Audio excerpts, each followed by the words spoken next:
Hey guys, আজকে একটা ছোটখাটো মিনি ভ্লগ নিয়ে চলে এসেছি। তো ভিডিওটা তোমরা শেষ পর্যন্ত দেখো। তো গাইস, তোমাদেরকে ঘটনাটা শুরু থেকে বল। তো গাইস, আজকে আমাদের মসজিদের ঢালাই হবে, তাই আমি চলে গিয়েছিলাম মসজিদের ঢালাইয়ের জন্য কিছু কাজ করার জন্য। তারপর গিয়ে দেখি সবাই কাজে মোটামুটি লেগে গিয়েছে, আর এদিকে ম্যাচিংও চলে এসেছে। তাই আর ম্যাচিংটা নামাতে ভয় পাচ্ছিল, তাই আমি তাদেরকে বললাম, আরে ভয় নেই, চলো নামাও শুরু। তাই তারা আমার একটু সাহস নিয়ে আস্তে আস্তে তারা নিচে নামিয়ে নিয়ে চলে গেল।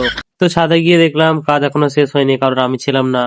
তারপর তারপর নিচে আসলাম, এসে একটু বালি চাললাম, আর এরা কাজ করছিল।